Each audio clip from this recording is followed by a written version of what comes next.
Make the lights brighter.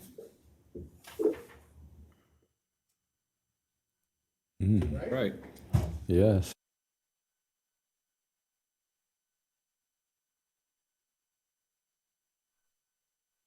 I can't fall asleep. I think we're ready. All right. Welcome everyone here and those in the virtual land. Madam Clerk, could you please read the roll? Mr. Bozen? Here. Mr. Amos? Here. Mr. Morrissey? Here. Mrs. Klein? Here. Mr. Foyce? Here. Mr. Greider? Here. And Mrs. Jewin? Here. All right. Thank you. Ms. Jewin, can we get a motion to approve the agenda? Somebody?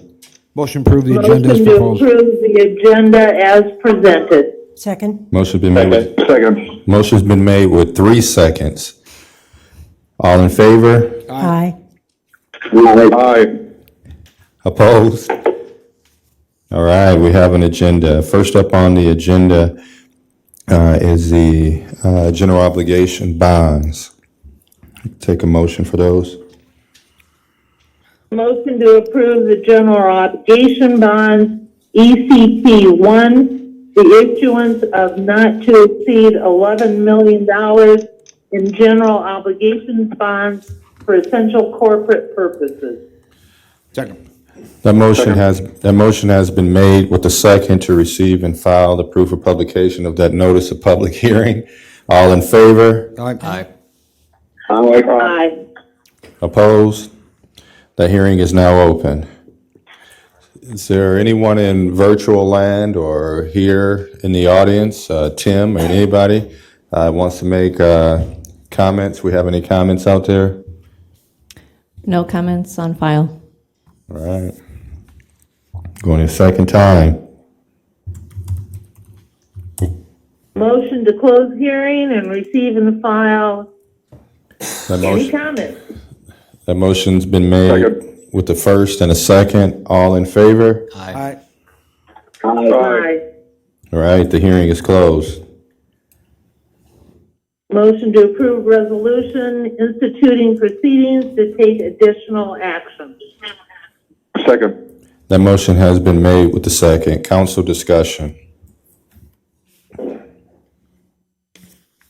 Madam Clerk? Mr. Bozen?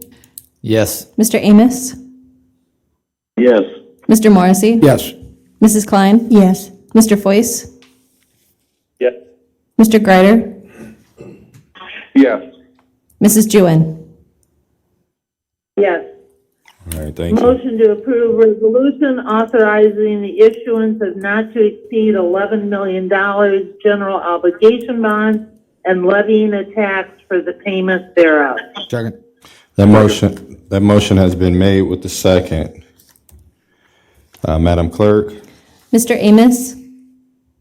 Yes. Mr. Morrissey? Yes. Mrs. Klein? Yes. Mr. Foyce? Mr. Foyce? Yes. Mr. Greider? Yes. Mrs. Jewin? Yes. Mr. Bozen? Yes. All right, thank you. Number 2, please. Motion to receive, Mr. Mayor. Yes, sir. Motion to receive and file proof publication notice of public hearing on a public hearing to adopt fiscal year ending 2021 budget. Second. The motion has been made with the second. All in favor? Aye. Aye. Opposed? The hearing is now open. Do we have any comments on file or anyone in virtual land with any comments? We have no comments on file. Mr. Mayor, Yes, sir. I'd like to make a motion to close the hearing. Second. That motion has been made with the second. All in favor? Aye. Aye. Opposed? The hearing is now closed. Mr. Mayor, Yes, sir. I'd like to make a motion to adopt a resolution approving fiscal year ending 2021 budget with the total tax levy rate of 18.44026 and property tax tax askings in the amount of $43,867,769. Second. The motion has been made with the second. Counsel? Mr. Mayor, Yes, sir. I'd like to make a motion to amend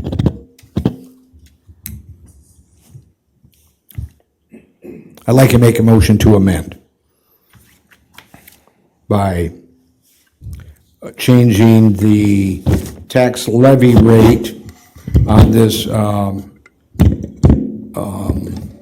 option from the 18.44026 to 18.34018, and tax askings from 43,867, 769 to 43 million, $634,204.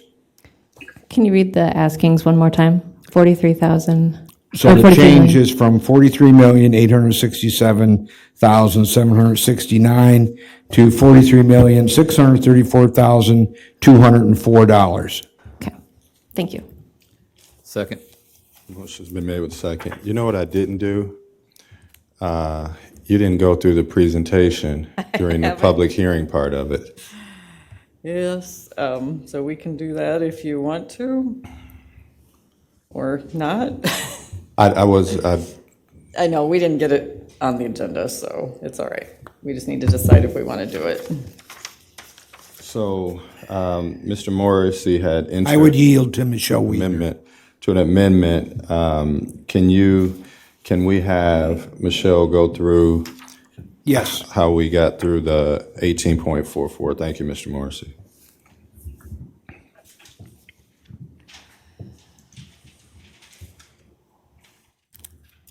Did you?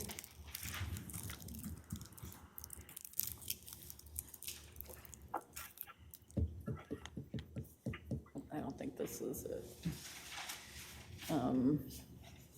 Did you think Kelly thought she got it uploaded, but I was trying to refresh and I don't think I'm finding it.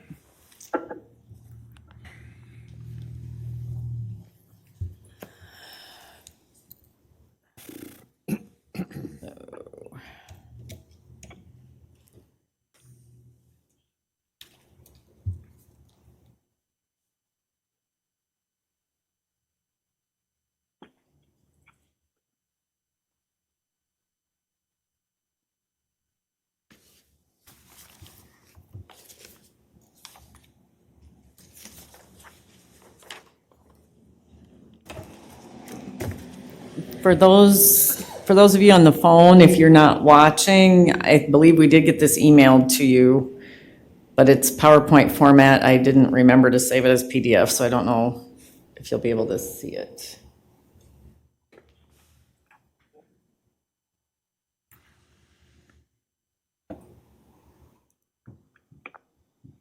There we go.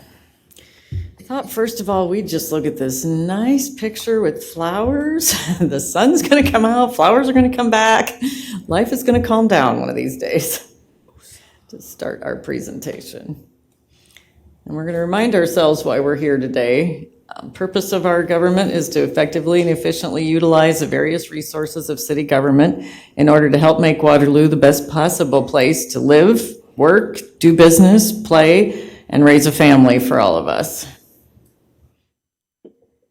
We've discussed this slide before. It just talks a little bit about how Waterloo ranks with the other largest 15 cities in the state. We left this at the fiscal 20 amounts because we didn't have final hearing information for all the other cities. As we talked about in some other work sessions, things changed this fiscal year.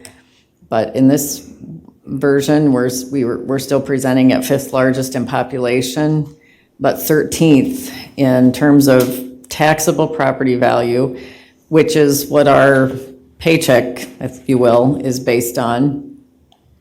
You can see the difference in the 810 taxes levied for fiscal 20, and that actually goes down for fiscal 21.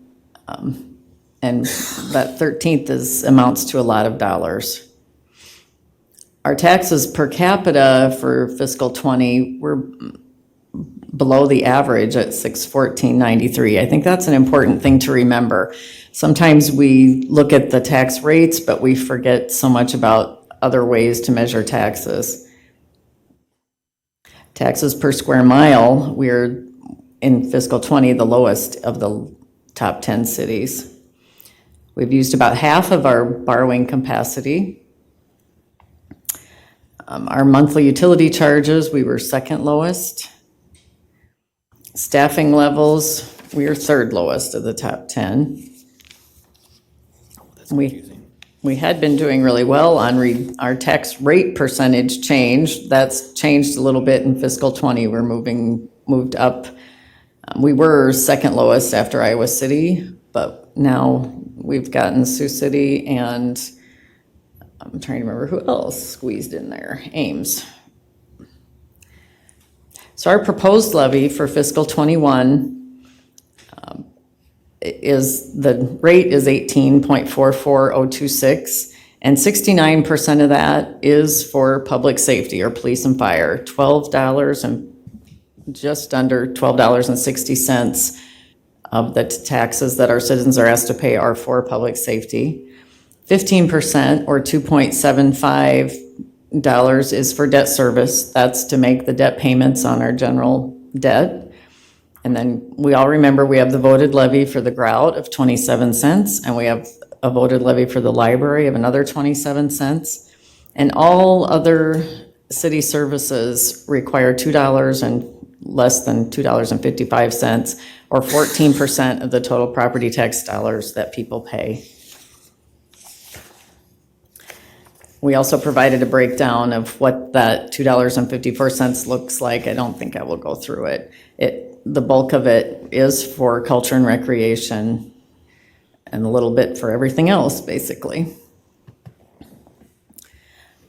The residential change, which is a question we always get asked, we're projecting that at 1.68%, commercial at 5.08%, and multi-residential continues to decline, 4.42%. For fiscal 20, another question I get asked a lot is, do your property taxes pay all the city expenses? And I think all of us in this room know they don't. 20% is debt proceeds, 24% is property taxes, 5% is TIF revenue, about 18% is charges for services, other city taxes at 9%, federal funds at 7%, state and other local funds 10%, other miscellaneous things at 5%, licenses, permits 1%, interest 1%, and that about covers it. And my interest, I'm afraid that's going to evaporate now with where interest rates have plummeted, so unfortunately. Again, this is also review. The city of Waterloo is not the only body that you're paying when you write out that check for your property taxes. 44 cents of that dollar comes to the city, and these are approximations. We don't have the final rates in here for the county and the schools for fiscal 21 yet. So the schools, 35 cents, the county about 17 cents, and then Hawkeye Community College and the assessor get about 4 cents of your property tax dollar. We often talk about what do your property taxes pay for? Well, the largest category, again, is public safety, police and fire. And in this category, we've included building inspection, which is actually returns net revenue.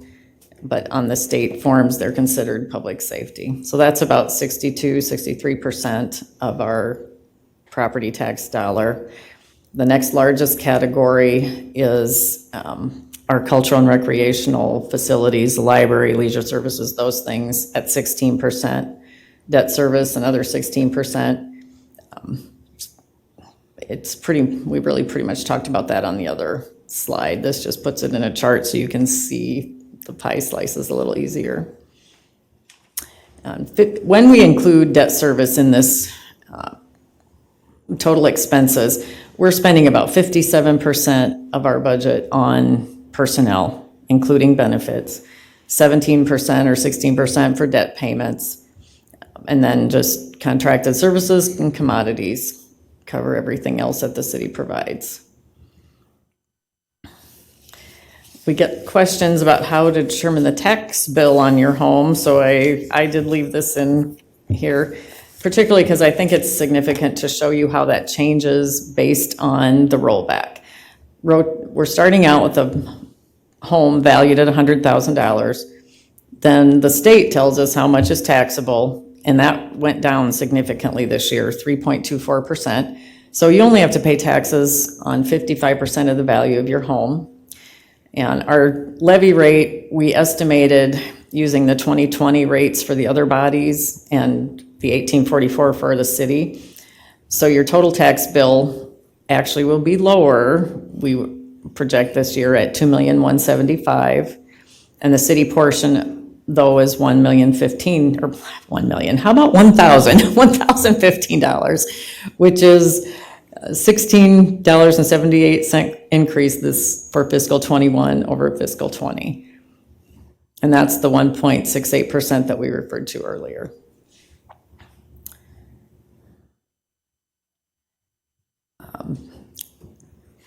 I think we'll go on past that. I think another significant thing that we all need to remember is over the last 20 years, the state has increased the property tax burden on residential by over 20% because of the way they move that rollback factor.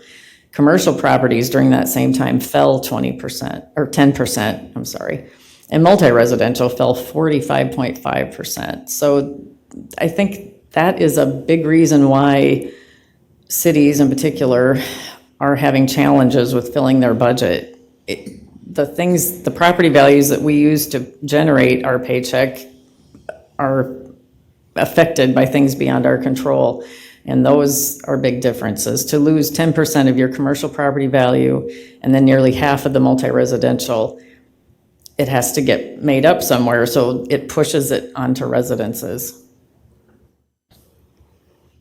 Now, just for this year's budget, specific details, I did put in a couple slides about the positions that are being proposed to be added. We have a geographic information systems specialist.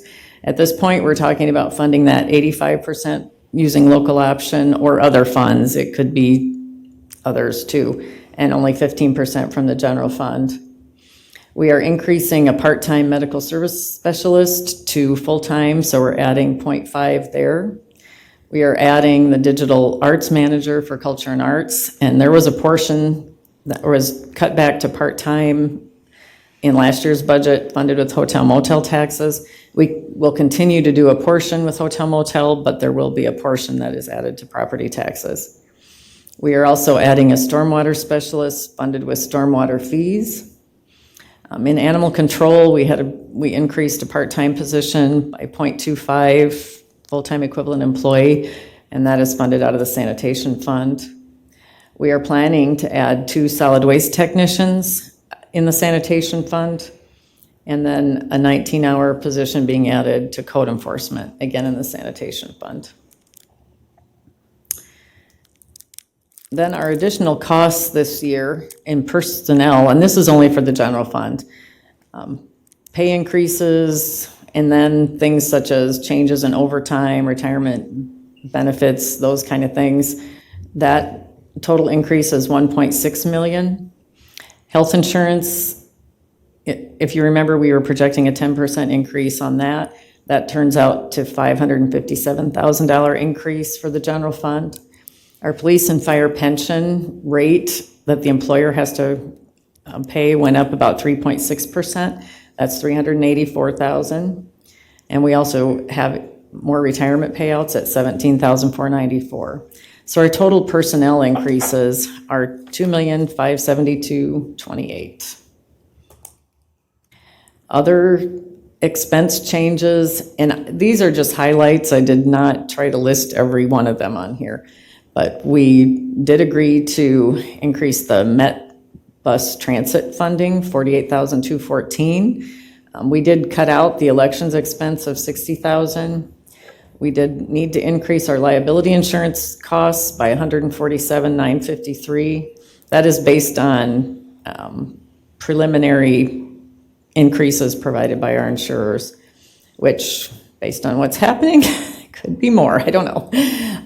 Increase in the mayor's department expenses, and if you remember, that's primarily for strategic planning, is $50,252. Leisure services, we are increasing by $17,000, and that was due to additional maintenance for portions of University Avenue as that's completed. We did increase library expenses by $20,000 for materials. And then various departments, we have increases in software expenses of about $23,000. In planning for taking care of vacant buildings, we did increase those expenses by $24,000. Police, and that would be primarily for consolidated dispatch, we did increase those expenses by $106,172. The large increase on here is the convention center. So the city has not directly operated the convention center before. We will be now, and our initial budget projection is expenses of $2,603,542. And then the other expenses, which a lot of them are funded by grants or hotel motel taxes, I just kind of lumped those together in that $790,007. So our total non-personnel expense changes are $3,770,379. Then we can talk about the revenue changes, and again, I just have included some of the significant ones here. Police revenue, which is mostly increased automated traffic enforcement revenue, is an increase of $472,212. We are proposing to increase ambulance revenue by $310,000. The airport is able to realize $73,300 increase. In the clerk finance office, we increased our revenue by $105,000. That is mostly from the utility franchise fee for gas and electric. We also are recognizing the increased convention center revenue, and we're budgeting that at $2,511,658. And we do have a reduction in planning revenue, and this is a net reduction. So we are reducing the property sales revenue because we're not finding properties that are being sold, but we also are increasing reimbursement for salaries from TIF. So those two things netted out to $147,774. And all the other increases, and again, this is a variety of fees. If you remember, golf is projecting a reduction of about $94,000. So that reduction and other increases and grants and things like that all add up to $792,188. So our total net revenue increase is $4,123,584. When we pull all those together and we add in the increase in the use of fund balance, if you remember, we're moving that from suggesting we use savings of an additional $400,000. So we're moving that from $350 to $750. Then our net increase in the general fund property taxes is $1,818,823. And the general fund increase, we are having a reduction in debt service of $6,188. And then also there's a reduction for the grout and the library levy because of the property values declining. So our actual total property taxes will only go up $1,802,569. And we can talk more if you want to. We did update our slide about how much of our property taxes are paid by residential, because I think it's important for our citizens to realize that. So we've increased over the last few years from 56% paid by residential to 61% by residential. At the same time, that commercial industrial share has gone down from 39% to 32%.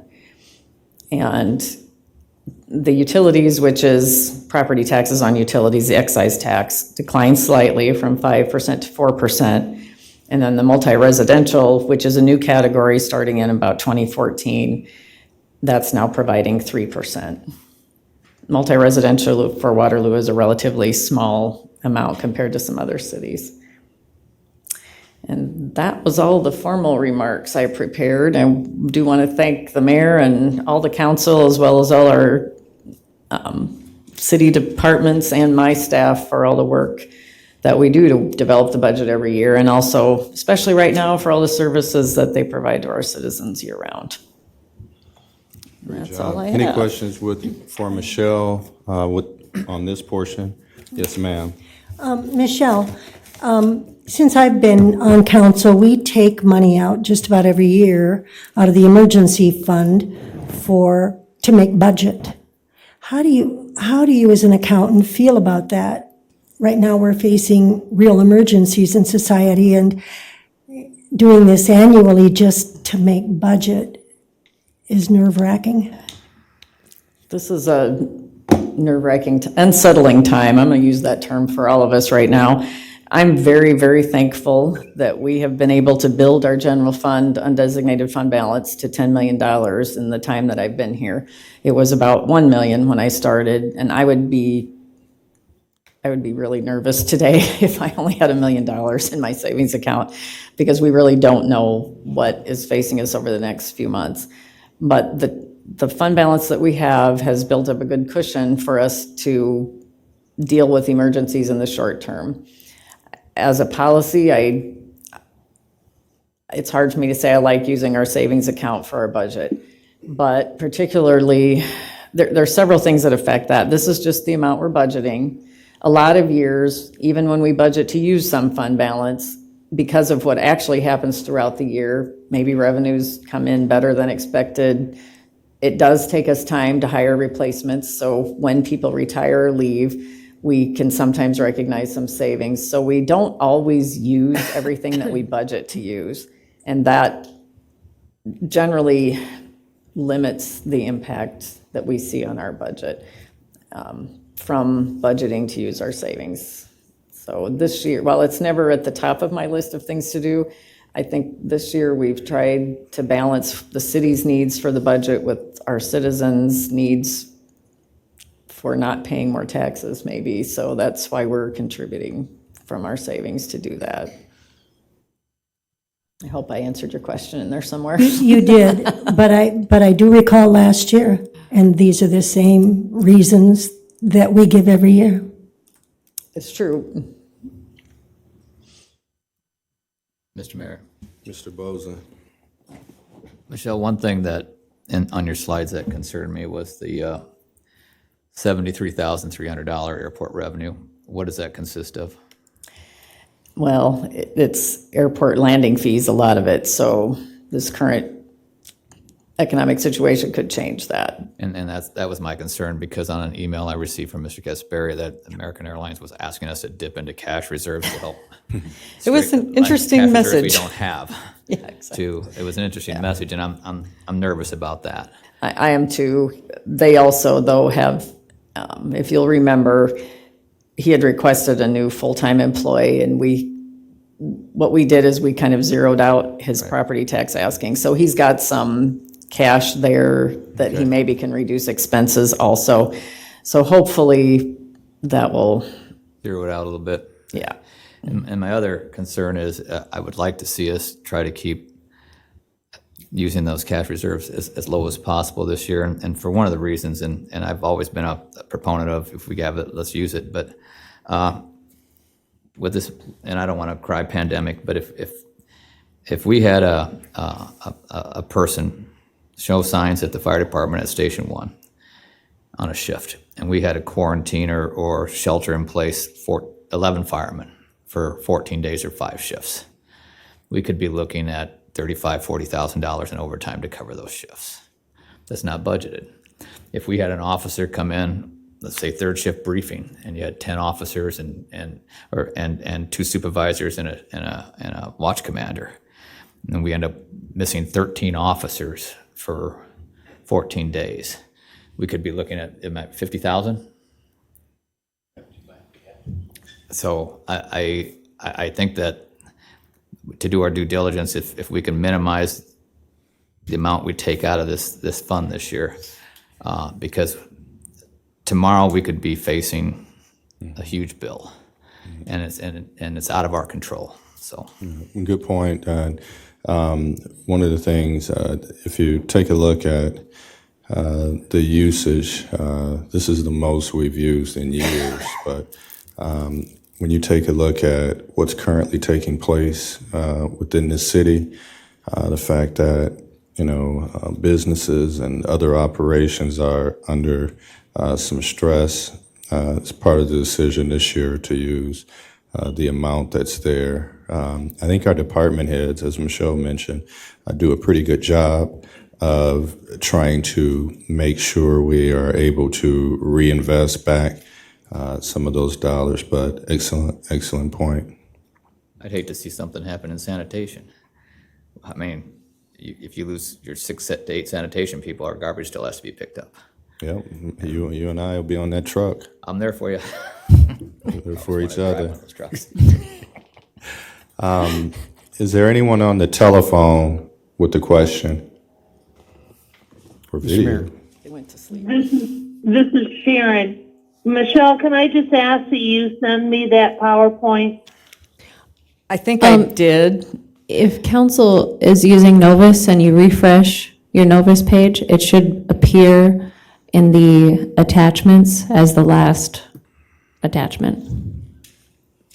Under the agenda?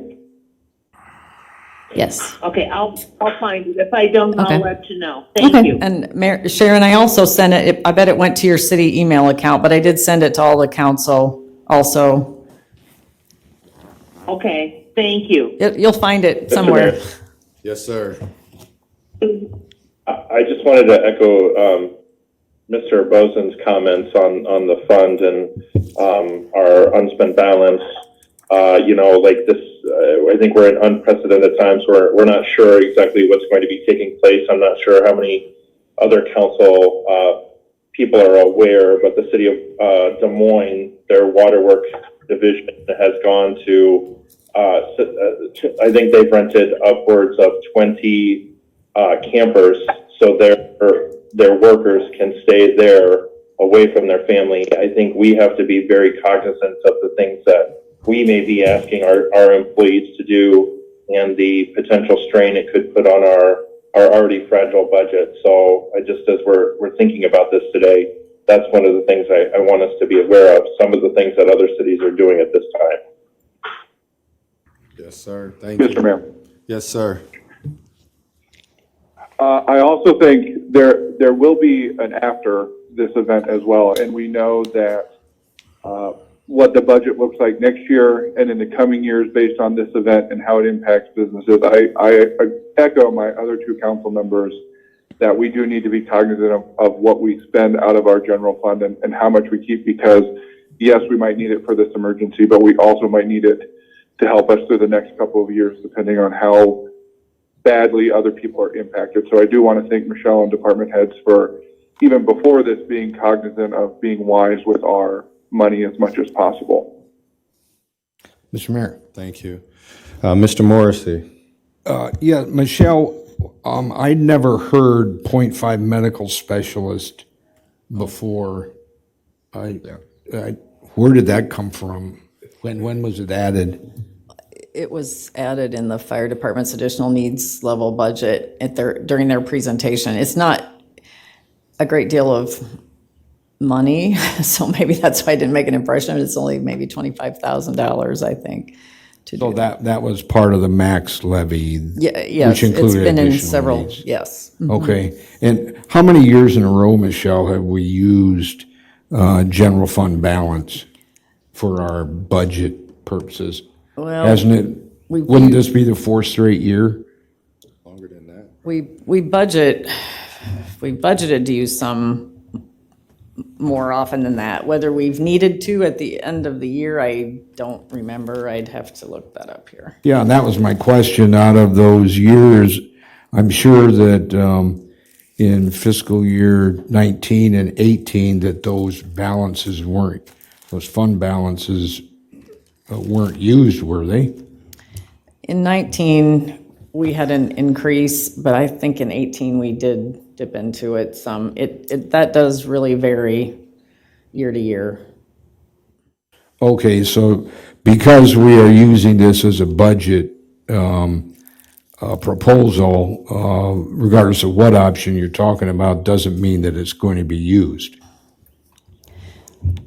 Not necessarily, but if I had a crystal ball today and knowing what's going on outside our windows, I would predict it's going to be difficult to have a good year. But historically, I guess what I'm saying and getting at is that the use of the general fund balance has not always been at the amount that we set it at. That's correct. Okay, thanks.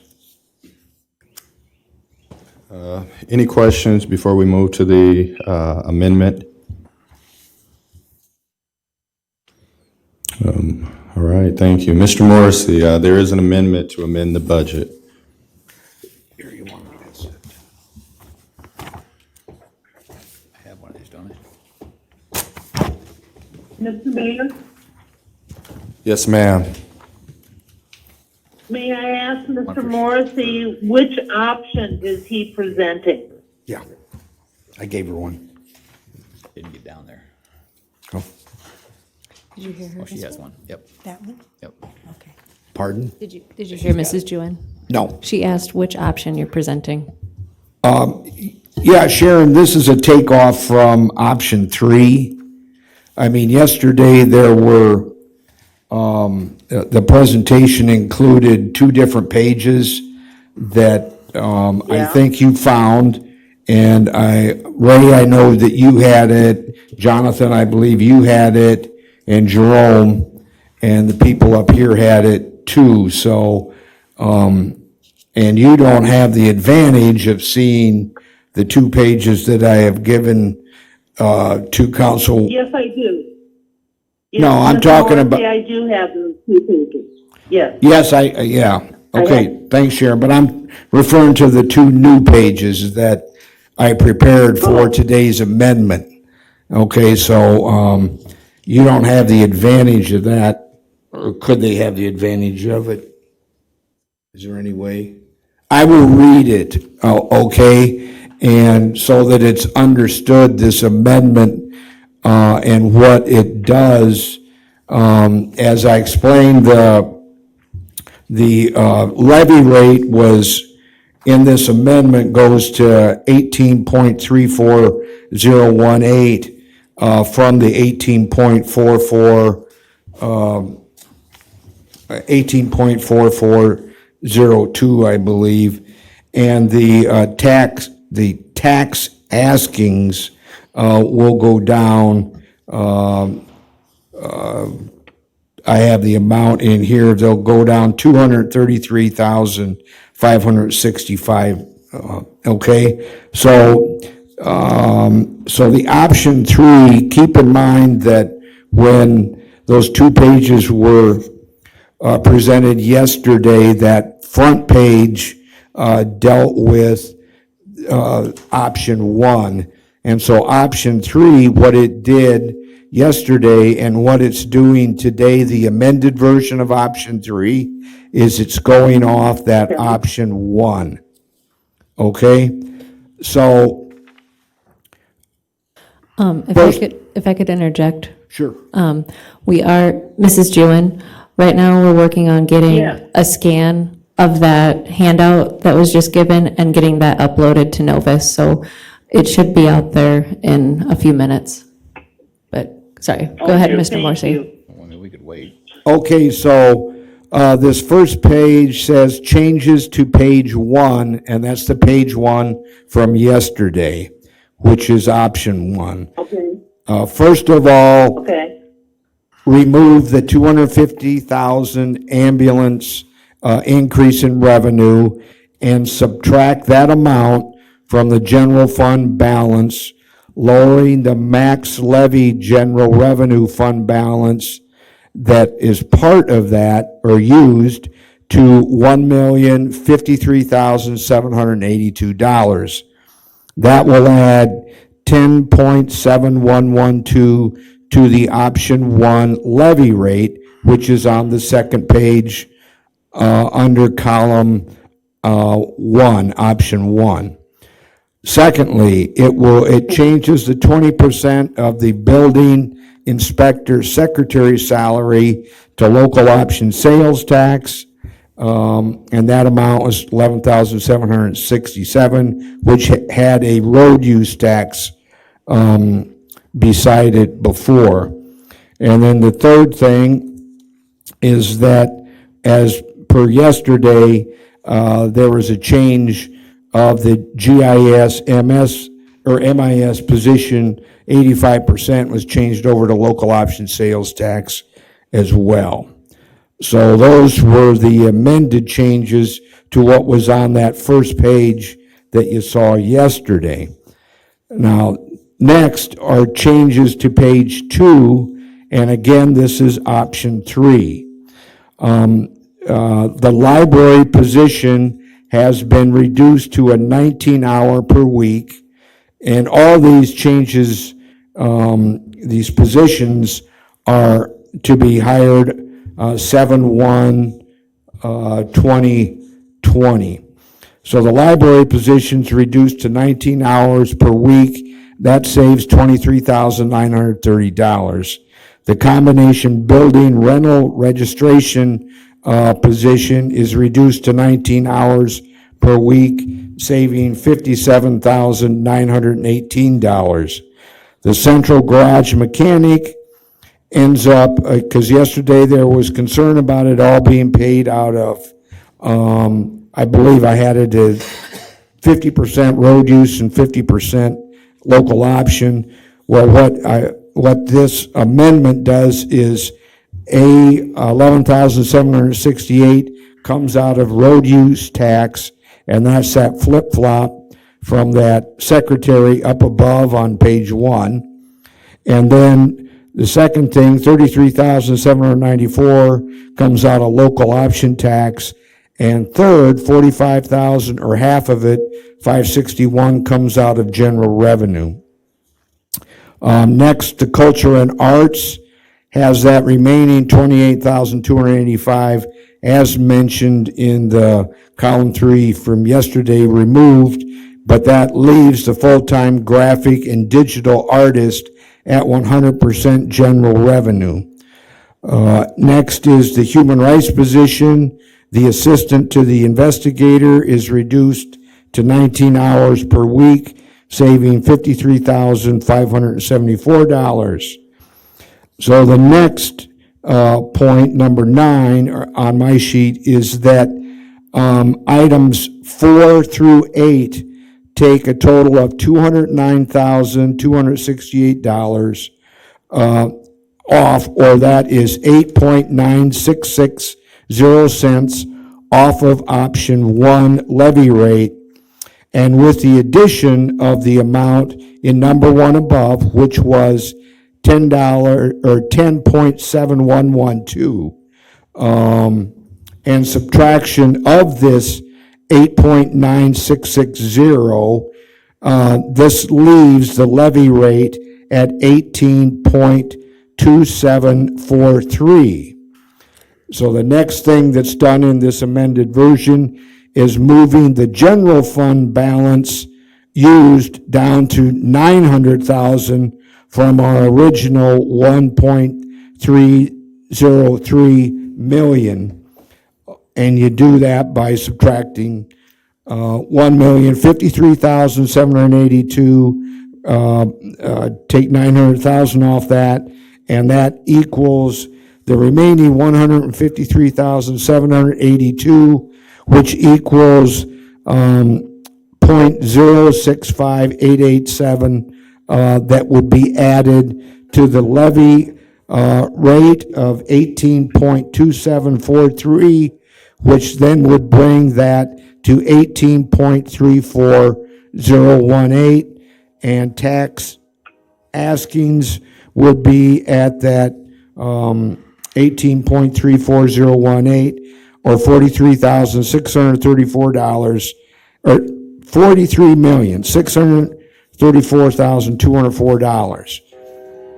So this amended option 3, what does it do? It reduces the use of general fund balance in the maximum levy from $1,303,782 to $900,000, or a reduction of $403,782. It reduces the levy rate from the maximum levy of 18.8769 to 18.3402. And that is a full 10, better than 10 cents below the proposed levy rate that's on your agenda that you read. But also, that's 53.6 cents below that maximum levy of 18.8769. And what does it do? Positively adds a 19-hour-a-week library worker. It adds a full-time graphic digital artist through general funds. It has the full-time GIS through MIS department. It adds 19-hour-a-week human rights investigative assistant to Becky Johnston. It adds $20,000 to library materials. It adds a full-time mechanic to the central garage, which is in dire need, in my opinion, of that added mechanic. It adds 19-hour per week combination building inspector, rental registration person. It adds 36 additional dollars to what's already in the Met Transit, and it adds $25,000 to the Main Street group, and that is a new line item to planning. Finally, it's an increase of about 95 cents per month to a $100,000 homeowner's city tax bill. And as mentioned earlier, it is $233,565 less in tax askings than the proposed agenda items, $43,867,769. All right, thank Any you. questions? Any questions for Mr. Morrissey's? Yes, Mr. Morrissey? Yes, What Sharon. did it add in, were there additional fees that were added as revenue? Those stayed the same. Page one stayed the same, except for those three things that I mentioned to begin this, Okay. Sharon. They stayed there, 225,000. Okay, I don't understand. you. Can you explain what you mean by the general revenue for the graphic artist and the garage mechanic? I'm not getting to your rate, and I'm trying to get there. Well, the graphic artist in what we had was always general revenue dollars, and in our, So, and I probably so didn't bring it. property taxes, is that what you mean? Yes, Okay. yes, sorry. No, that's what I was. And the same thing for the mechanic, Michelle, sorry. Mr. Mayor, Yes, sir. Mr. Morrissey, just so I'm clear, so out of the general fund balance, you're asking for about 900,000 and some change, is that my understanding? And even 900,000, yes, Mr. Ryder. All right, and Michelle, just so I'm clear, out of the proposed budget, what are we taking out of the general fund? 750,000. Sorry, I'm having a little technical difficulty with the mic. It's trying to escape. Did you hear that, Mr. Greider? It was 750,000. Yes, ma'am, thank you, Sorry. thank you. I'm sorry, Mr. Mayor, I couldn't hear Michelle's answer. She said Mr. Greider asked out of the one that's on the agenda, it is $750,000 asked for general fund balance, and the one that our dear councilman presented is $900,000. Thank you. Mr. Mayor? Yes, ma'am. I've given an awful lot of thought to these budgets as they've come through and as we've been able to look at them, and even these revisions tonight. And I think the choice that we have tonight is very clear. We're hit with a worldwide pandemic. As well as taking lives, it's ruining livelihoods. We can either show the people that we are with them in this time of hardship, or we can become another painful blow to them. The stock market's tanking, and some of the folks out there rely on their investments to pay nursing home bills right now, in real time. Every single industry has been hit hard. I picked someone up today at the Cedar Rapids Airport. There were only 3 passengers on that jet. how long before they stop flying in. For many, paychecks have stopped. Let me be clear, not one of us up here on the council will miss a single paycheck. Not one. Some of the businesses that have closed will never be able to open again, and the life savings of those poured into the businesses will be lost. Up here, we don't face that. 5 of the council members here have retired from or are currently working in governmental positions with guaranteed incomes. And that makes us, and should make us, hypersensitive to you, to the people out there. Not one of these budgets that I've read, that I've studied, that I've gone over line by line, has a remedy for Waterloo's problems in it. Ever since I came on the council, I've been told, we'll figure it out next year. I guess you're going to have to forgive me if I don't believe that any longer. Remedies take courage and strength. Remedies are hard. Each of these budget proposals involve taking up to $1.3 million in emergency fund money. The real emergency is the virus. It's not our inability to make hard decisions. And our city is known for a long time that we're losing value. One of our councilperson's own home has lost $40,000 in value this last year. Low valuations are an indicator of market strength. In the middle of these bad numbers coming in, the mayor's salaries jumped from just over $87,000 last year to predicted to go over $96,000 for this next year. And the council's getting a raise.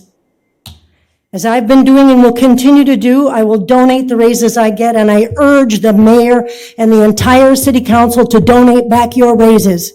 Make that commitment now with me. Last year, knowing the housing market is shaky, Waterloo partnered with Hawkeye Community College, who also taxes you, I might add, to build houses in an area where the money is most likely never going to be fully recouped. Charities who build houses had previously rejected those free building lots. We allotted $500,000 for that project. At most, it's going to benefit 4 families. Many of our city employees opt out of living in Waterloo. Some departments have as many as 60% living in smaller, lower tax rate cities. I believe in community hiring. I believe in neighborhood building. I believe in shared sacrifice. Businesses will be hit hardest by these new taxes. Yes, the ones that are shuttered and closed and quietly going broke are going to see the biggest raise in their taxes. These budgets do not show leadership, sadly. They are not courageous, nor are they bold, nor are they brave. They see you, the people out there, as their solution, when you and I both know that the problem and the solution sits right here at this table. But when you get right down to it, when we get really right down to it, I think it is fundamentally immoral to raise your taxes in this time of fear and uncertainty. It's sort of like kicking you when you're down as low as you can go. And that's all I have to say. Mr. Mayor. Mr. Greider. I have several things to say. Number one, I am currently not working. I will not be working for the foreseeable future. But getting a check. Council member from Ward 1, excuse me, it is my floor. But you shouldn't attack me. I did not attack him personally. You just said that there's a lack of leadership sitting up here, so every leader up I here. did not name a name. You said you didn't distinguish, but you said there was a lack of leadership. That's what you said, and you're talking about the people at this table. You didn't make the distinction. If you're not talking about Mr. Greider, then tell Mr. Greider that the lack of leadership, I'm not talking about you. But you distinguished, and you said it about everybody up here. Mr. Greider's brand new since January. No one interrupted you. Mr. Mayor, the floor is mine. Point of order. It is unconscionable that one of the members of this council during a global pandemic, who I would remind everyone who's viewing, who's watching, and who's there, did not offer any budgetary advice, did not come up with their own budget, did not talk to other council members about their budget. That's not true. It is frightening. It's his floor. Excuse me, I have the floor. It is sickening to me that we are having to listen to a campaign speech during a budget, during a global pandemic. That is unconscionable. Not once did the member from Ward 1, who named me and sullied me along with all the other members of the council for not showing leadership, reach out to me and ask for any sort of advice on the council, on the budget. Do not ask about what we could do together, but instead comes in at the 11th hour during a global pandemic when members of our council can't even be there and lectures us with talking points about an austerity budget that doesn't exist. That is unconscionable, Mr. Mayor. None of that is It's ironic true. Our leadership was called at a time of crisis when we should be unified. When we started this process, I talked about how we needed to be a team and work together. And it saddens me and sickens me that we can't do that during what is probably the scariest moment for many of our residents. None of that is true. It's his floor. Everybody listen without interruption. That was a personal attack that you It allowed was a there. personal attack. I believe it was a personal attack you just rendered, but No, let's it was a stay, personal attack toward me. let's stay in order. You said what you said. He said what he said. Nobody else said anything yet. Right now, we have the amendment that is up for debate. Mr. Mayor. Mr. Morrissey. Well, I guess I've been sitting here, we've had how many different meetings on the budget so far? I mean, you've done a great job, Mr. Mayor, of setting these up. Thank you, Kelly. Thank you, Michelle. Thank you, all the department heads, for allowing this to happen. And I wish the only thing I wish is that we could have started them earlier. Throughout this time, we've had the opportunity to look at different staffing needs, staffing requests, additional budgets, base budgets, maximum levy budgets. We were given your budget a week ago, I believe, yesterday, if I'm not mistaken, at least a preliminary one. And it baffles me to have somebody on council review and badmouth different budgets that have been placed out there and then say that there needs to be some remedy when that person has the ability, third year on council, to provide a remedy, but does not provide a remedy. I'd like to hear that person's remedy. What I just listened to was a good op-ed written by somebody, I don't know who, but talking about anything that we are trying to do being indecent. I just got to go back to February 2018 when somebody on this council participated in a 4-3 vote that was, to me, immoral and indecent against Jonathan Ulrich. So I don't like to hear that kind of stuff. My amendment is out there. There have been several different things part of this amendment. I like my amendment. I think other people have participated in helping mold an amendment like this, which does the things that I said. As you know, and that other council knows, I speak in favor of my amendment, and I would like to see it pass. Mr. Bozen. Councilman Morrissey and I have discussed his amendment in length, and he knows my feeling about a few of the positions that are in here. One of the positions that I'm really concerned with that we are in dire need of is assistance in our rental inspection program. We have over 10,000 units. If you take 1,000 off for Section 8, you're dealing with 9,000 units that are required by our ordinance to be inspected every 3 years. We have one rental inspector who's required to inspect 3,000 units a year. Now, based on his work week and holidays and vacation, he's required to inspect 13 rental units a day, 5 days a week. And that doesn't sound like a lot, but they usually take at least a half hour, and then you have travel time. The problem with that is that 2 weeks later, you gotta go back and re-inspect. You'll have 13 rental inspections that day, because you gotta do that many, 13 or 14, you gotta do that many every day.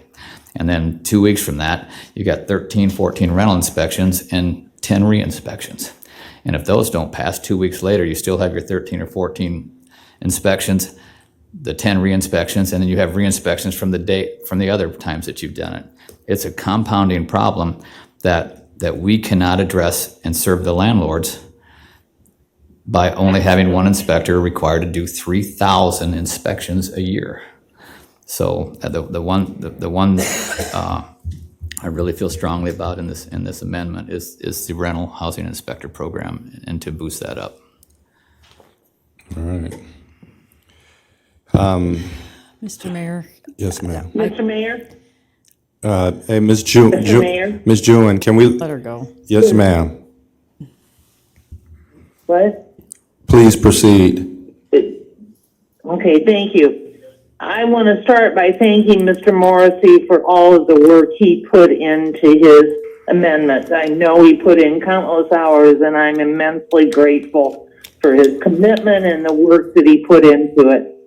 With that said, I cannot support an amendment that has an increase in personnel and that has an increase in fees. While his levy rate went down, when you have an increase in fees, that's still out of the pocket of our citizens, and I can't support that. Thank you. Mrs. Wiedner. Mr. Morrissey, I need your help. I am not getting quite to your levy rate. I'm at 184044 instead of your 1834. And I don't know if it's something to do with that 153. Or maybe I'm not ever getting to the 1827. I have it a little bit different format, but I am concerned because I'm not matching you. And if we're not matching, I would not want council to adopt one that doesn't work. Could we, like to make a motion to recess to discuss with Michelle and Mr. Mayor? Motion to recess, briefly. Second. Recess, but reminded these options were due on Monday. And we had things rolled out. We had a presentation. This was due on Monday, and it's still being worked on now.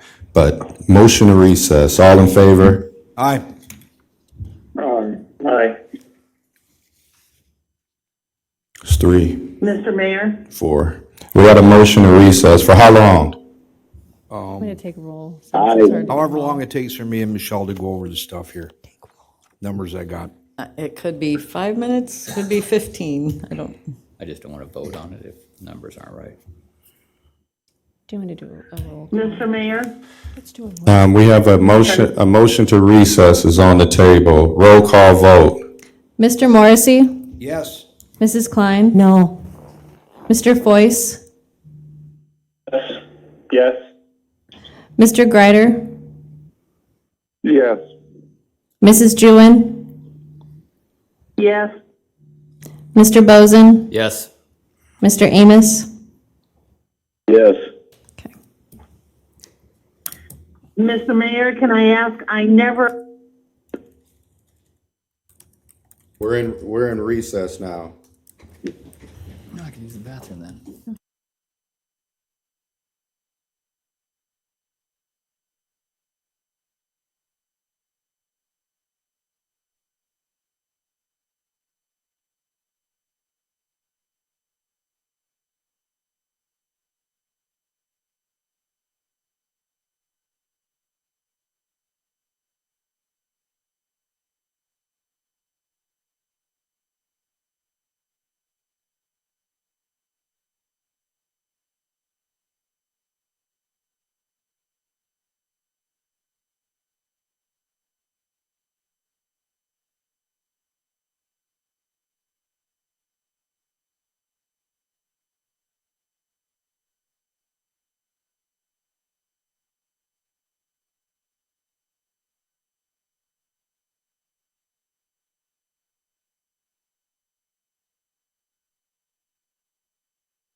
Second. Is everyone still on the phone? Still here. This is Sharon, I'm here. You there, Ray? Yep, I'm here. All right. Motion's been made to reconvene and a second. All in favor? Aye.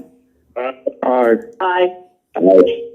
Opposed? We are reconvened. Michelle? Well, Mr. Morrissey has given me remedial education, so I am now at his $18.34 levy rate with the use of $900,000 in fund balance. Right, so I we have that correct now. we have Mr. Morrissey's amendments and the usage, the correct amount of fund balance usage, and that amendment is on the floor right now. Madam Clerk? Mrs. Klein? No. Mr. Foyce? No. Mr. Greider? No. Mrs. Jewin? No. Mr. Bozen? Yes. Mr. Amos? No. And Mr. Morrissey? Yes, 5 times. All right, we have the current budget on the floor. Madam Clerk? Just a second.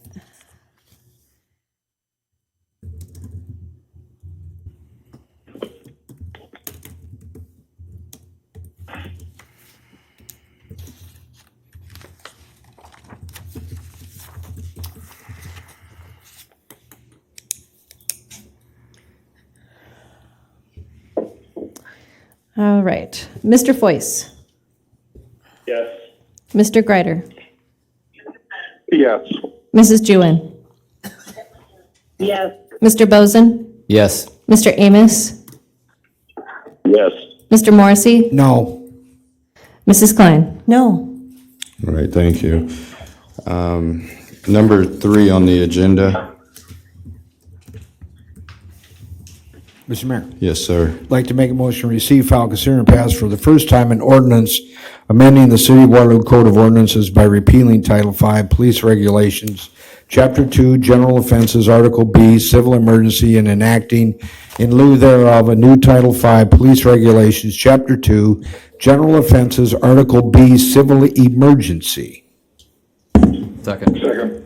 That motion has been made with the second. Council discussion. Madam Clerk? Mr. Greider? Yes. Mrs. Jewin? Yes. Mr. Bozen? Yes. Mr. Amos? Yes. Mr. Morrissey? Yes. Mrs. Klein? Yes. Mr. Foyce? Yes.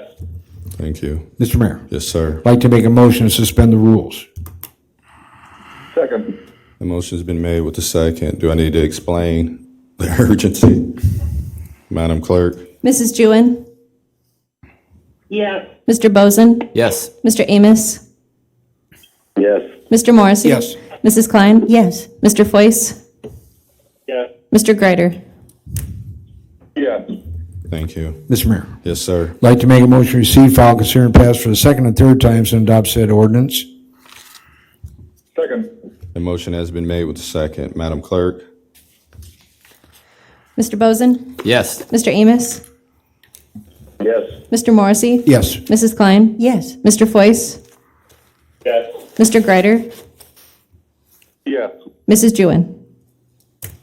Yes. All right, thank you. Can I Mr. am I Mayor. able to read the proclamation now or We wait? could just close and then we can read it. Okay, yes, sir. Motion to adjourn. Second. Motion's been made with the second. All in favor? Aye. We're adjourned. Aye. Would council